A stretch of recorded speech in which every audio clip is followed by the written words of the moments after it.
Hey, what is up, everybody? Welcome to another episode of Sweat the Bet, brought to you by OddsJam. And again, if you guys are not a subscriber or a user of OddsJam, you need to go check out oddsjam.com. If you are betting on sports and you're betting pretty regularly, not just here and there, but a regular clip, why not have tools that can basically put you in an advantage compared to other bettors, help you get a little bit of an edge back at the sports books?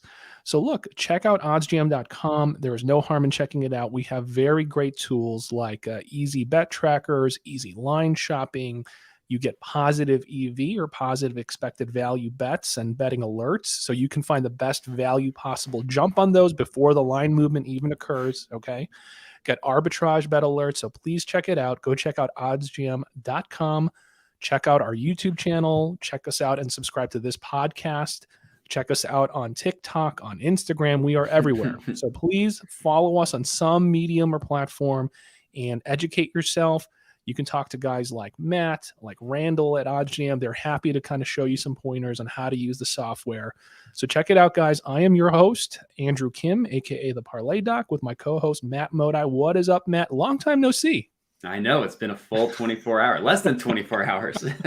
Less than 24 hours. Yeah. I'm good. I'm still processing what we witnessed last night. I don't think I'm mentally prepared to watch the Celtics win the championship. So I'm hoping the Warriors, hoping they can figure something out. But other than that, I'm doing well. No complaints. That's right. So explain this to me. So is it like anti-Boston sentiment you have? Because I know that you haven't really liked. Are you an anti-Boston guy? Oh, are you? I dislike Boston more than I think I like the Philly sports teams. That's like I cannot stand Boston sports. Not only are they like, I mean, they're notoriously have the most racist fans, but how freaking successful they've been makes me so upset. Like my lifetime, the Boston teams have won like 20 championships, and I got the Philly. I've got two, and the Boston sports, man, they're just so freaking good. And it makes me so upset. See, the funny part is I'm from the Chicago area. So like I'm from the Chicago suburbs, really. So, but I lived in Boston for 5 years. After I finished medical school, I went out there for training, and I worked at the hospitals in Boston for 5 years. And those 5 years, that happened to be those 5 years where the Red Sox won their championships. The Celtics won their championships with their big three. Yeah. Patriots were winning nonstop. The Bruins were winning. So I was there for this weird segment where in all of the major sports, they were just dominating. And I'm like, what is going on in this city? And that was my experience of Boston sports. I will admit, I actually have a soft spot for Boston sports just because I was there for 5 years, and I just kind of, I'm just a sports nut. So I was watching Boston sports for 5 years. So I still, to this day, have a soft spot, and this is going to make you cringe. I have a soft spot for the Patriots and even the Celtics. That's despicable. If I had known this, we never would have started the show.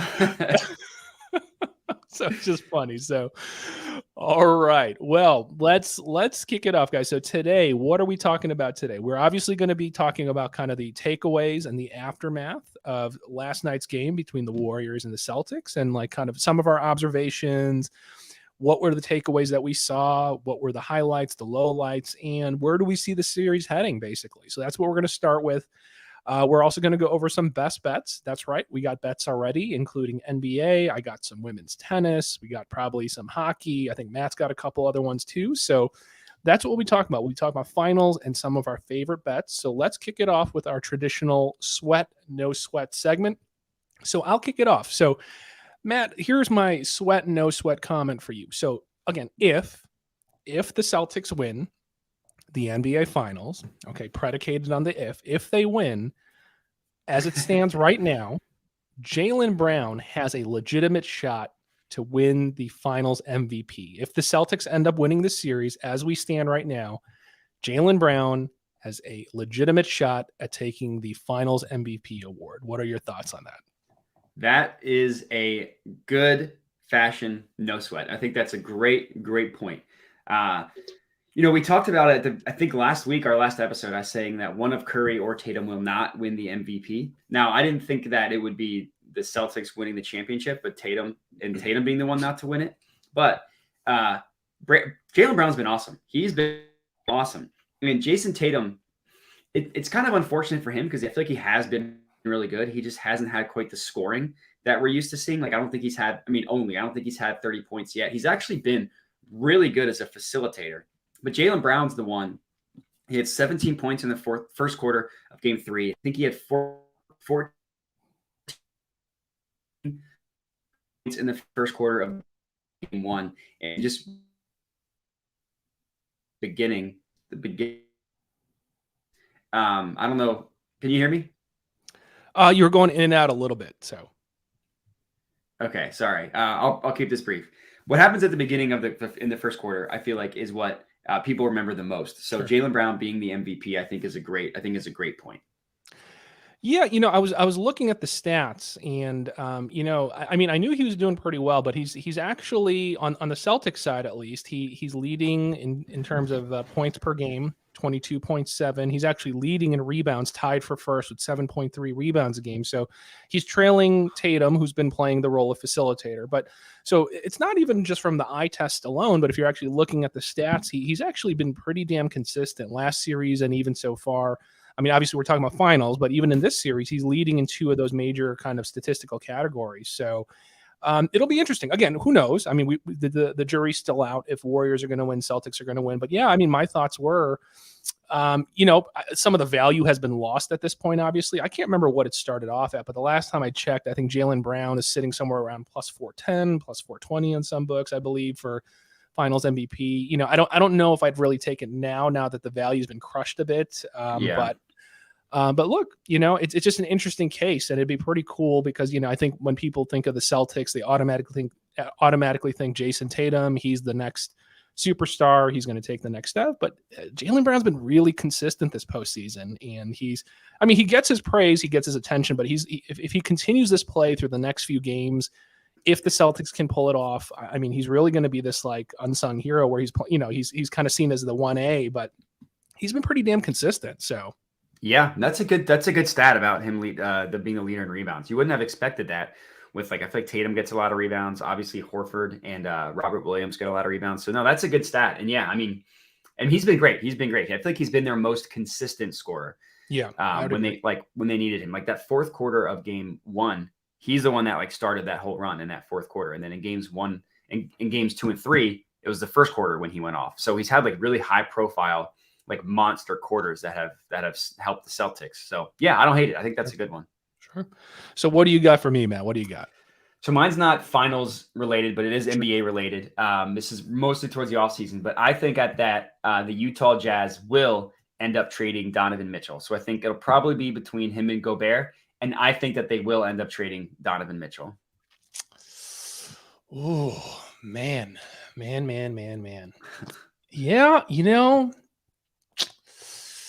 okay, yeah, I'll say no sweat. I mean, I'll say I can see it. It just, at first I couldn't tell because I mean, Utah Jazz, they're not some personal favorite team of mine. So I wasn't really, too in tune with all the rumor mills and all the things that are on social media, blah, blah, blah. But the more I've been reading some of these stories in the recent weeks, I mean, it really seems like whatever this rift is and this breakdown is, I mean, it doesn't sound so great. And from all these rumblings, I mean, there's all this innuendo, I think Woj was saying what was it?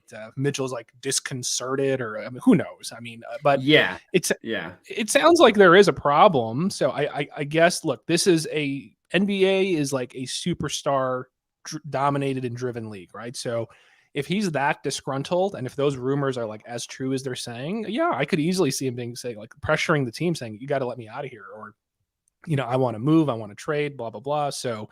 I can see it happening. I mean, I know rumors have been flying around about destination spots. I mean, I'm not even getting into that, but yeah, in terms of your comment, I'd say it's possible.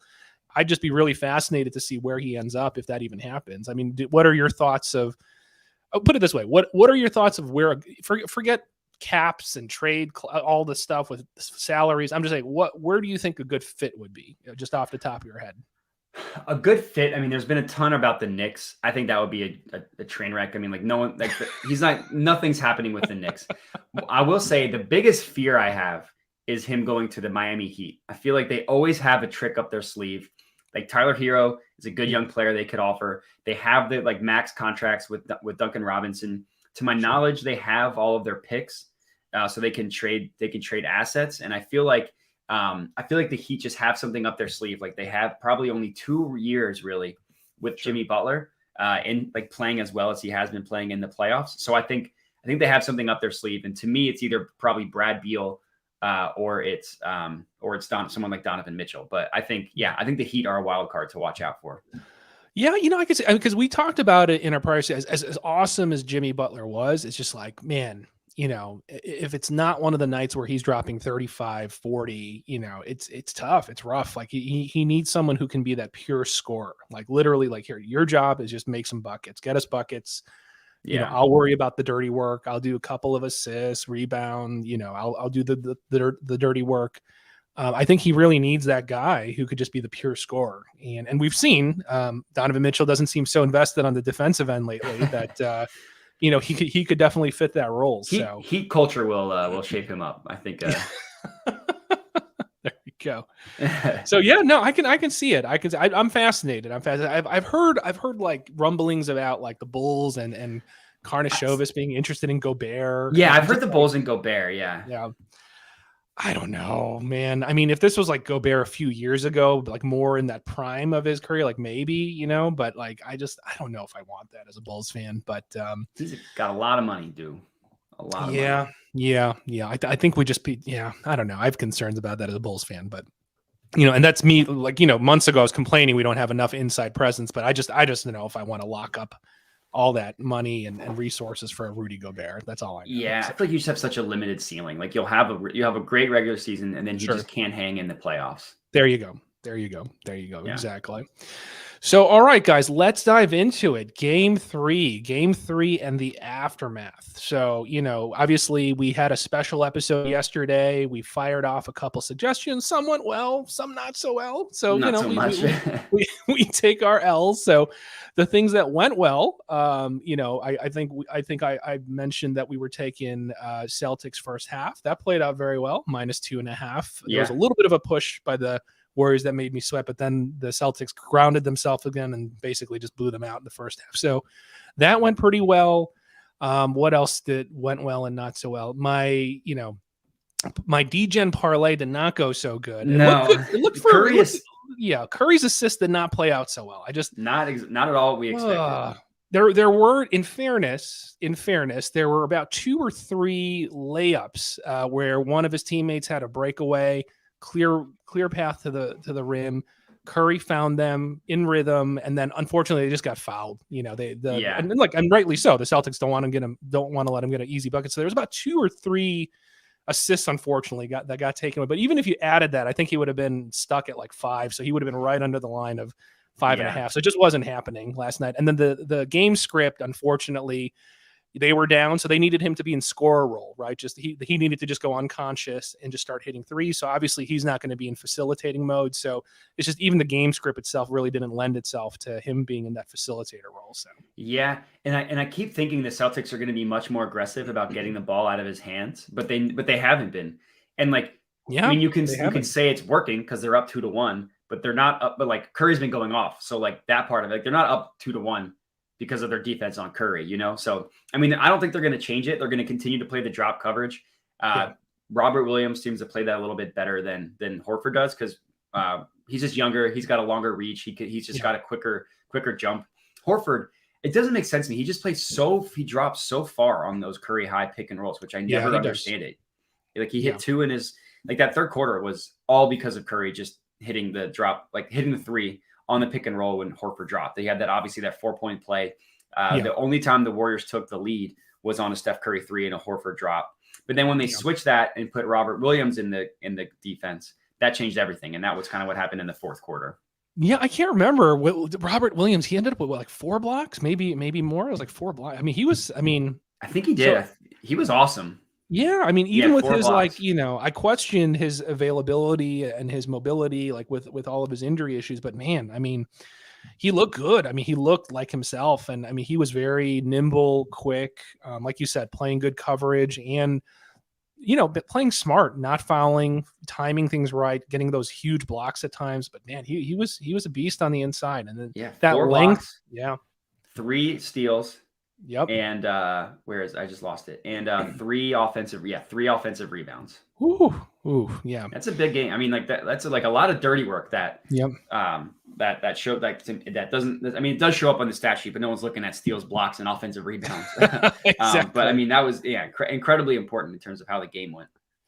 Yeah, and that's the thing. So talking about boards and all those dirty things. So my takeaway was this. I mean, I was looking kind of at this post-mortem of this game, and I saw, man, Celtics had about 15 offensive boards. They had, in terms of like points in the paint, damn, they outscored GSW 52-26. 52-26 points in the paint. So that's what the big difference was, from last night's game to game two. Game two, they were settling for three-pointers, mid-range jumpers, really long twos. Yeah. This game, they attacked Jaylen Brown. God, him just driving, putting his head down. His decision-making was pretty impressive. Like, he knew when to press and when he could actually finish at the hoop. He knew when to drive and then kick out. He knew when. He's like, fine, I'll take that open three. And his decision-making was excellent. And I mean, that was a huge difference maker on the offensive end as well. It was just the play of Jaylen Brown, the decision-making, where typically I don't usually praise his passing ability and his facilitating ability, but he was pretty damn impressive. He was pretty damn impressive in all those aspects on the offensive end. Those points in the paint, killing them on the glass, it looks scary. Like, I don't know Golden State strategy moving forward if that's what's going to happen on the glass. But that was my main takeaway in terms of like what were some of the keys of why the Celtics look so athletic and dominant was just how they just dominated the inside and the glass basically. Yeah, I mean, I had the same exact points. I have the same exact thing in my notes. 52 points in the paint, 15 offensive rebounds, 22 second chance points. So like that's what, like 74 of their 116 points in the paint or on second chance. Now, granted, some second chance and points in the paint probably bleed together. So it's not like either way, just like those two, it's very high. When you compare it to game two, the Celtics only had 24 points in the paint and they only had 6 second chance points. So like my main takeaway was after game one, I felt like that victory was kind of a fluke. Like it was just like a random fourth quarter barrage of like Marcus Smart threes and Al Horford threes and Derek White threes, which I thought was a fluke. Game three, I did not feel like that was a fluke. It felt like the Celtics like put a big emphasis on being like, we're bigger than them.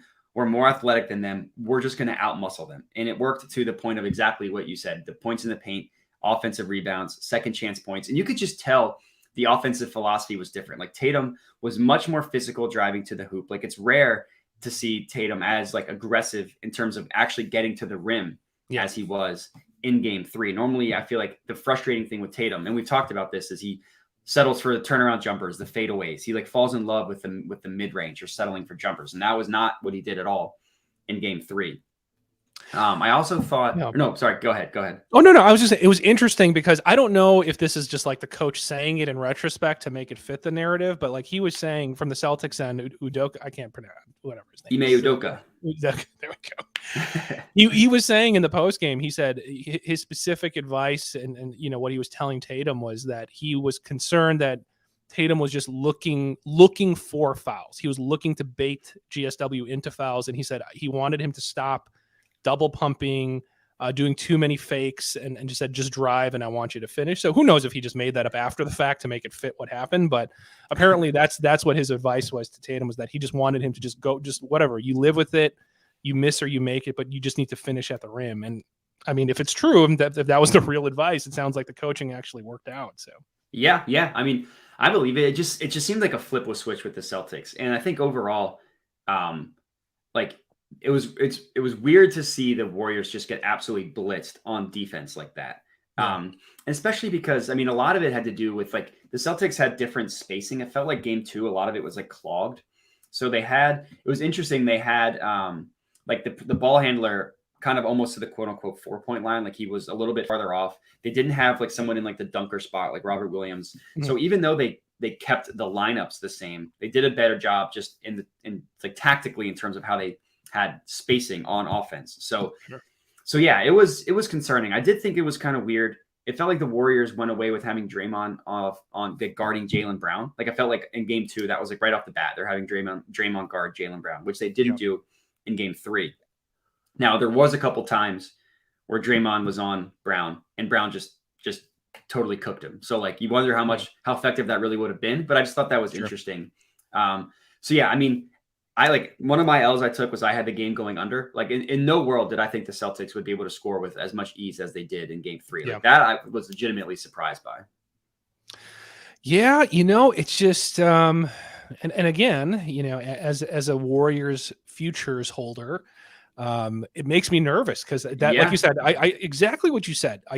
I was just like, yeah, game 1, that was just a weird fourth quarter, like you said. But this game, I mean, it really looked like, hey, the Celtics have arrived. They found their footing.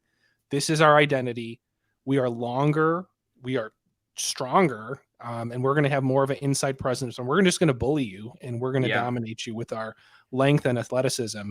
And it just looked like, man, I mean, we know the Warriors, they're about small ball movement, off ball, but they just look like, man, they just look tiny. They just looked tiny. And I think it was obviously the disparity made the optics look even more disparate, but like, man, it looks rough going forward. So it's just like, I guess my question is, so if you're Steve Kerr, what are the adjustments that you got to make going into the next game? Like, what are the adjustments, Yeah. I mean, it reminds me of the 2016 series, the Warriors against Oklahoma City when Durant was still in the Thunder. Like the Thunder were just so much bigger than the Warriors, and when they got out to that 3-1 lead, if Klay doesn't go bananas in Game 6, it's going to be ridiculous how different the NBA looks. But this is what it reminds me of. Like the Warriors just can't hang because they're just smaller. So I mean, it's going to take just an outrageous shooting performance from Klay or from Steph, which they kind of got in game 3. Klay had 25, Curry had 31, and they still could only score 100 points. Like it's concerning. So I think to answer your question about Kerr, I mean, you want to say probably more Kevon Looney because at least he's bigger. He can bang down low. He hopefully won't give up as many rebounds. But then like having him and Draymond on the floor, like you're really limited in what you can do offensively with those two. Yeah. And that's the concern. Like I don't know what the correct answer is because Draymond, as good as he's been, like showing up in big games, he's been like horrible offensively. He's been horrible. I saw a stat that he had more turnovers. He has more turnovers than points, which I believe. He only had 2 points in game 3. He fouled out. I think we talked about the Draymond Green getting ejected. Does fouling out count? It's funny. And I regret it because like, I mean, look, I'm not going to say that was like a W because I wasn't explicit. Like we made our DGen parlay. I did say, I did, at least I said, maybe we should do a Draymond unders thing. But we didn't like actually build one on the show. And I wish I had. Yeah, we should have. Yeah. Yeah. Because like literally a couple minutes after we ended, I'm like, yeah, why not? And I literally did under on points, rebounds, assists. And of course it hits. And I could not believe it. It's not how I envisioned it. I thought he was going to be on the brink of getting one of those ejections. And he almost was in the beginning of the game. Right. But he almost did. Yeah. He almost did. And I was like, this is how it's going to play out. But I'm like, oh, it didn't happen. He plays the whole game in every single under. And it wasn't even just unders on the regular lines. I actually teased down. Yeah, I did the alt unders. I really smashed the unders. And he still went under on everything. I wish I'd just built it on our show. So I'm not going to say I take that as a dub, but it's hilarious. I can't believe it actually played. Not how I envisioned it, but it's even worse. He played the whole damn game and he went on alt unders on everything. It's insanity. I mean, just the non-factor. God, a non-factor. And to your comment, the problem is, right, like Klay finally had his breakout game. I mean, it wasn't like a dominant 40 points, but I mean, he had a good game. He had a great game. Yeah, he had a great game. That's the concern, right? That's the concern. And I don't know the whole Looney thing either. It's funny on social media, there's so many points like, why isn't Looney playing? Kerr's an idiot. Where's Looney? And I'm like, I don't know. Like, yes, like you said, he has some positives, but it really hinders them on the offense when you have him and Draymond, like you're saying. So I don't know. Because I don't know. I mean, like Kuminga, he's just too green. Like, I mean, he's he has young, like Moses. He has Moody, athleticism, but like, I mean, do you experiment with that at this juncture? Or you just kind of ride the veteran. I mean, I don't know. It's the size differential. That's going to be the trouble. Like, I don't know how you make up for that without giving up something on the offense by having Looney in there. So yeah, I know it's tough. Like they don't have. That's the beauty of the Celtics. They can play so many different ways. Like they can play quote unquote big with Williams and Horford, like either one of the Williams, but like, I don't know, but all those players can shoot except for Robert Williams, but he's such a good defender. Like he can play the perimeter. He's such a good, at the rim, he's a good rim runner. Like, so the Celtics can just play more ways than the Warriors can. And the Warriors are going to need, like, it's really going to come down to, can Curry, Steph, and Clay, or sorry, Curry, Jordan Poole, and Clay. They need three of them, those three to go off like they did. I mean, Clay didn't go off in game 2, but Jordan Poole did, Curry did, Wiggins scored enough. But to me, it's like, are the Warriors going to be able to make enough jump shots? Because they almost did in games. Like, if you just look at the stats, like Curry went off and Clay went off, and Wiggins had like a quiet, I think 17 or 18. But yeah, I mean, you need some sort of, I don't know, breath of fresh air on offense. Like Bielitsa, I don't know. I think I'd rather see Kuminga. I'd rather see, like, experiment with something. Like, Otto Porter's been fine. Yeah, he's been all right. He's been all right. He's been fine. Like, I think, I don't know. It's just, to me, like, there's a lot of concerns with the Warriors on offense, because, like, their whole offense, like, was either in transition or it's on a high pick and roll with Steph. Like, they had the only really facet of the game they outplayed the Celtics in game 3 was they had 18 points in transition. The Celtics only had 4. The Celtics did a pretty good job turning the ball over. Like, they had that random stretch. Marcus Smart just threw like 3 of the stupidest passes I've ever seen. I think happened in that second quarter, which led to some Warriors points. But yeah, it's concerning for the Warriors. It's concerning. Like, they need more from Draymond. Like, Draymond's been a gamer his entire career. Like, I remember that game 7 against the Cavs. I'm pretty sure he had like 5 3-pointers. I'm pretty sure he went 5 for 5 from 3. Like, they're going to need a random Draymond, like, scores 15 points if they want to have any chance. And, like, I don't know. I mean, like, his jump shot is just so disgusting. And it's like not even close. Like, he's not even having close misses. Like, it's right. It's far. It's like, it's everything. Yeah, and I think, look, Wiggins actually is decent. I mean, he's been good. Yeah, he's been good. He's been good. I just feel like, I don't know. I mean, you need a old school turn back the clock Wiggins game as well, where he's not just waiting to be like, I'll get the leftover scraps and get the kickouts from Steph or whoever, but, like, I feel like somehow you got to unleash Wiggins and be like, you have to be in the mentality of a primary scorer and be like your natural self, basically, and get us. Yeah. I don't know, man. I don't 22, 24 point game, and I feel like you need that as well. So I'd like to see a little bit more aggressive cuts to the rim, just looking for kind of those drive. I mean, he's been doing some of that. So just a little bit more, I don't want to see him as disengaged sometimes on the offensive end. So, and I feel like he's not good at finishing around the rim. Like, if he can dunk it when he's wide open, like he can get up. But if he's really getting contested by Horford or any of the Williams, he is not good at finishing in traffic. I feel like he tries to avoid contact too much. Like, he doesn't try to draw the foul. He avoids contact. And yeah, Draymond was terrible. That's why we're putting blame on him. He was terrible.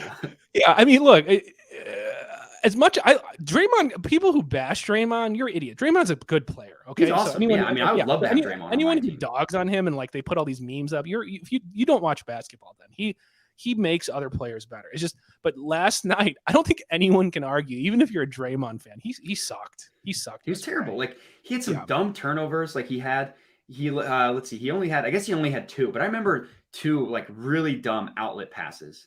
Like, I think I remember one specifically. He threw it. It was when Horford stole it, and then, like, the Celtics got a dunk off of that. Isn't James Wiseman hurt? James Wiseman's not playing. That's we can't even critique James Wiseman. And James Wiseman.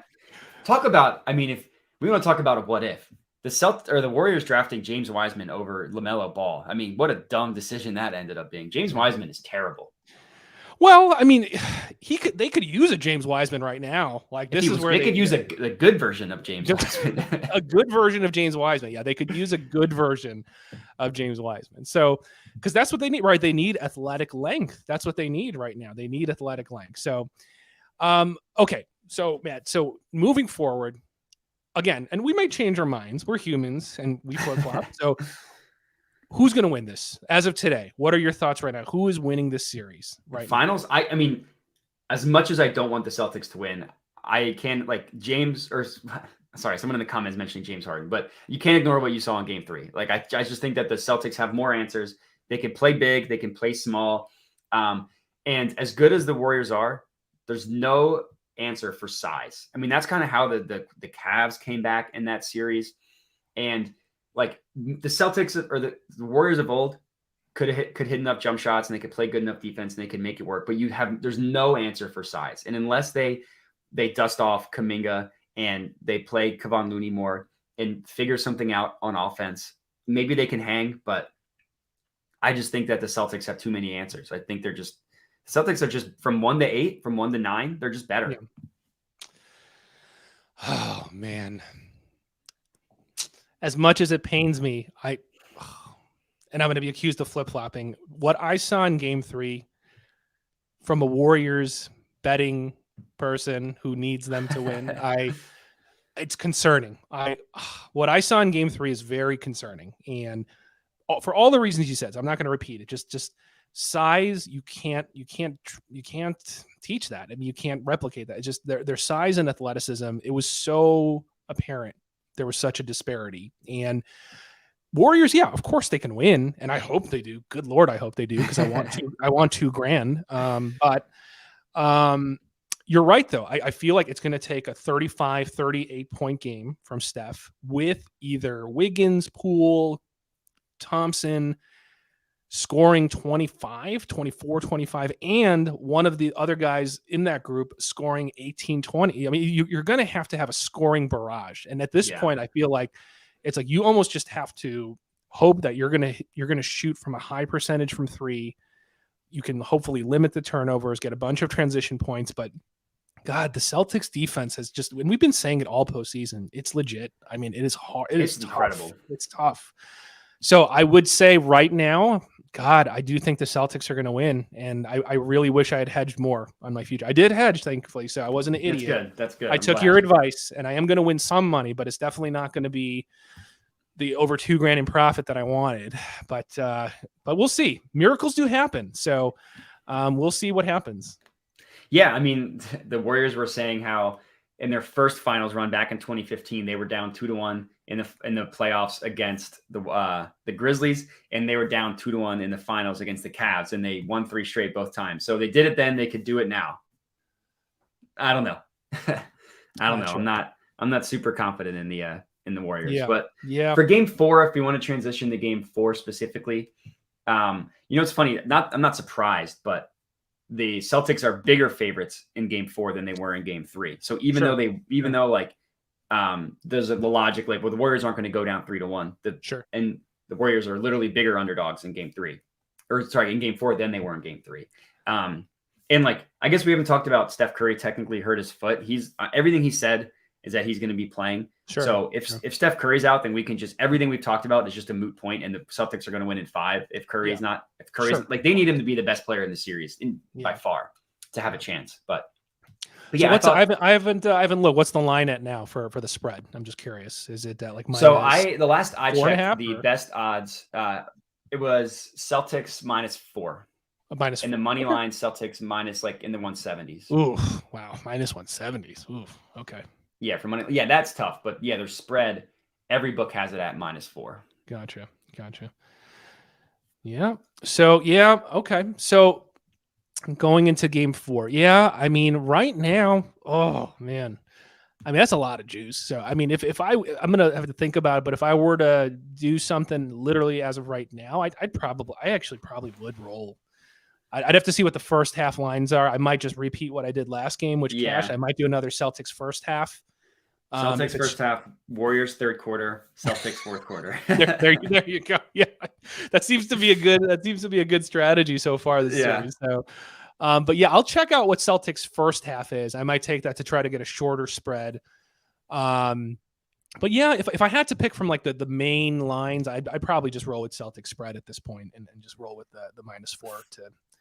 Yeah, first half Celtics are only -1.5. Yeah, I'll take that. I'll take Celtics -1.5. So I'll after the show, I'll probably go lock that in because I could see it playing out with a similar game script. So, and especially if Curry's even somewhat limited, then even more so. So we'll see. So yeah, I actually kind of like the Warriors first quarter, not necessarily first half, but I could just see this being a game where the Warriors come out like, we're not going down 3-1. Like Steph goes off, Clay goes off in the first quarter, and then the Celtics kind of weather the storm in the second quarter. That's kind of where I see this going as of right now. I haven't officially locked anything like that in. That's just kind of what I'm thinking. Like one of those games where the Warriors, again, all depending on Steph not being hurt, but the Warriors just come out in the first quarter, just gangbusters, we're not going down. We're not going down 3-1, something like that. I could see that.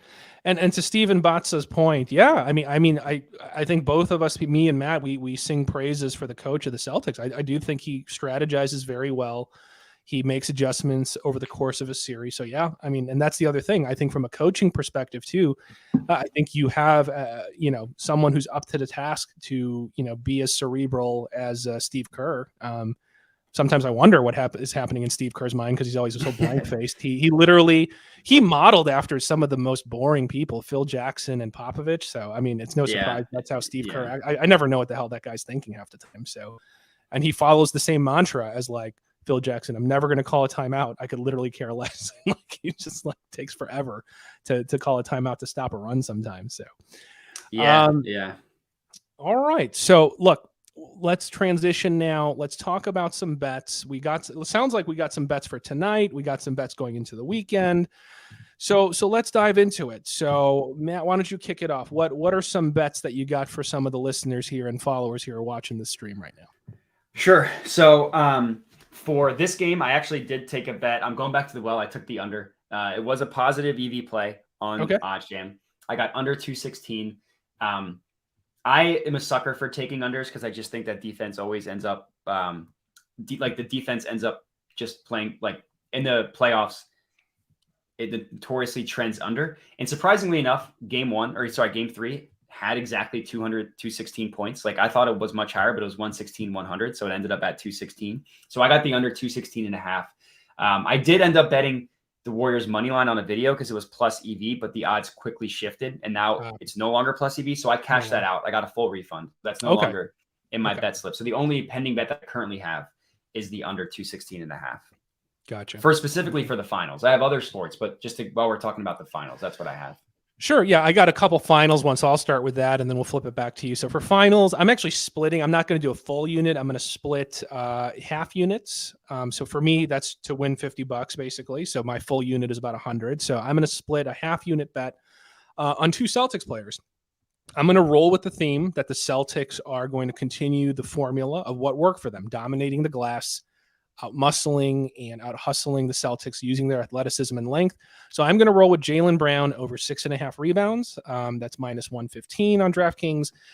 Jason Tatum over 6.5 rebounds, minus 120, a little more juice, but I'm pretty confident in the Tatum one. Brown, I'd say, not as confident as Tatum, but I still like it. So I'm going to take both and I'm going to split it instead of just doing one unit on one. I'm going to do Tatum, Brown, each of them individually over 6.5 boards. So I like it. Tatum, I bet that last game he had exactly 6. He's had exactly 6 2 games in a row. I like the play. He's just screwed me too many times betting his rebounds. I hear you, man. I hear you.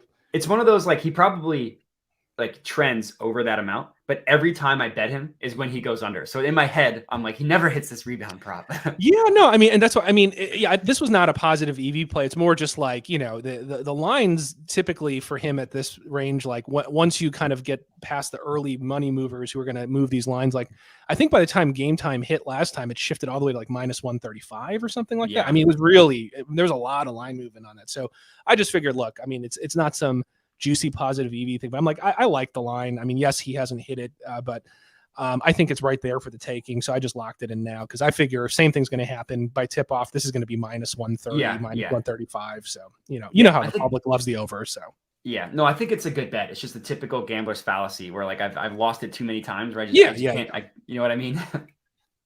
All right. So moving off from the finals, what else do you got for us, man? I'll flip it back to you for a couple more bets. All right. So OddsJam recently just added CFL to that's why you were talking about the okay, gotcha. So Randall on OddsJam is our resident CFL expert. So he does a thread. He's going to do this every week, his thread on thoughts of every single game. And there are 2 bets that I saw on the positive EV page that agreed with Randall's thoughts. 2 money line bets, 2 pretty high juice, but for a sport that I don't know, I decided to just go safe, but I got the Calgary Stampeders money line. This is tonight, minus 165 on BetMGM. So again, pretty heavy juice. Randall thinks they cover the spread. I just decided to stick with the money line. Okay. And then this next one's not until Saturday. But I got the British Columbia Lions money line minus 165, also on BetMGM. So those are my 2 CFL plays. One for tonight, one for Saturday. Okay. Yeah, I saw your Rough Riders play. So I actually parlayed that with a tennis play I had earlier this morning. So I hit the first leg. So all I need is the Rough Riders money line. So I'm going to be rooting with you for the Rough Riders. And you know what? Like during the pandemic, when there was no major sport, like the CFL, they were one of the first to kind of still be going on. And it was CFL. It was like the Bundesliga, I think, in Germany, like some of the soccer leagues in Europe. Yeah, I mean, the ultimate degeneracy where like once any sport opened up, like KBO, I think was one of the first ones. Yeah, exactly. And that's why I'm just like, you know what? I'm like, oh yeah. I'm like, I used to love the Saskatchewan Rough Riders just because their team name was Rough Riders. And they would play some DMX songs every once in a while. So I'm like, I just literally like their team just because their team name. I'm like, I'm gonna watch these Rough Rider games. Yeah, Stampeders, Rough Riders. Yeah. Oh God, the pandemic CFL days. That's when they got a boost in ratings for sure. Oh, they really did. So all right. So I got an NHL one. So I got so look, I actually think this next game, even though I loved rooting for offense, I have a concern that the goaltenders are actually going to play pretty well, and it might be a low scoring affair. So rather than parlaying a bunch of goal scorers and stuff, I am going to take Kucherov over 3.5 shots on goal. Okay, so over 3.5 shots on goal. In this series, let's see, he's got 4, 5, 2, 7. Okay, so 3 out of 4 times. So trends looking good. He's been pretty consistent in that. You can actually get this on FanDuel. This was right before the show. I think it was like plus 124. It's in plus money, plus 124. Huh. So I liked it. It was weird. Like I think on DraftKings, it was like minus 105, minus 110. So there was a pretty big disparity in odds, and it looked like there was just shifts in some of the odds that were happening pretty quickly. So I'm gonna take Kucherov over 3.5 shots on goal. On FanDuel. Hopefully the trends continue. Hopefully he just keeps smacking them. I am going to take him. I am going to parlay a couple goal scorers, not a bunch like last time where I try to get everyone in the world, again, like some of the other series. But I'm going to just parlay him like Kucherov and Zibanejad and hope that the two of them could score together.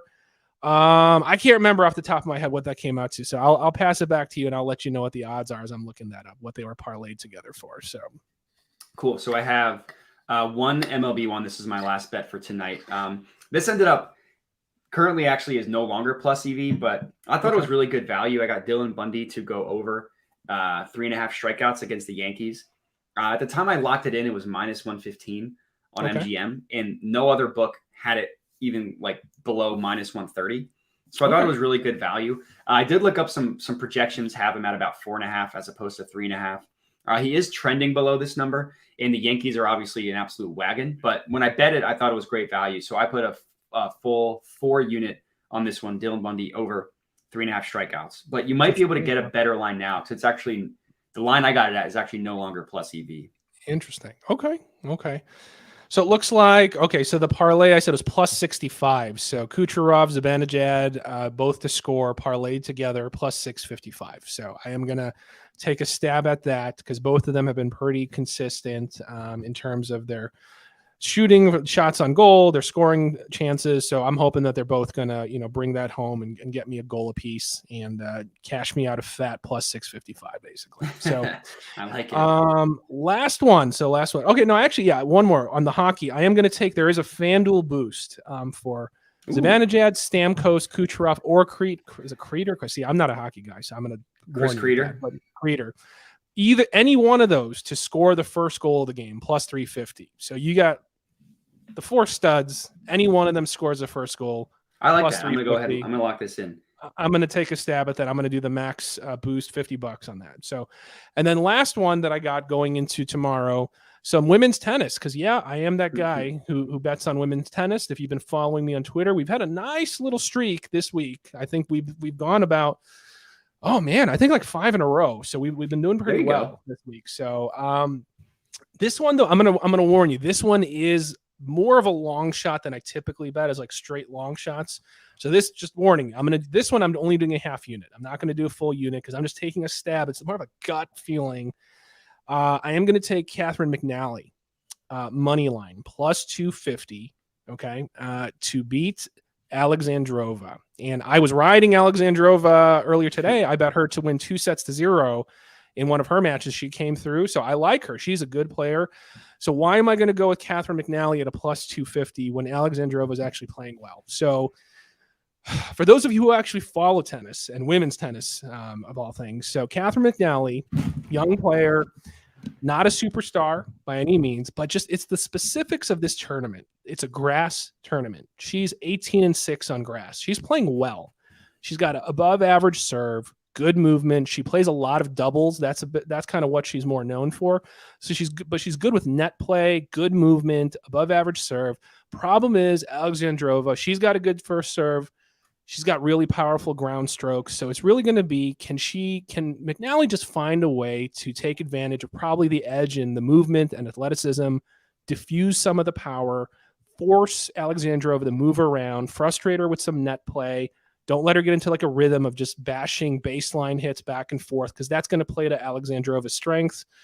So I just like this spot just because of the situation. She's playing very well on grass. Even though she's young, she's actually beat Alexandrova before, but take it with a grain of salt. That was on hard courts at the US Open a couple years back. But so psychologically, she shouldn't be fearful or anxious. She's beat Alexandrova before, surprisingly. And that kind of surprised me. I forgot that she did beat her.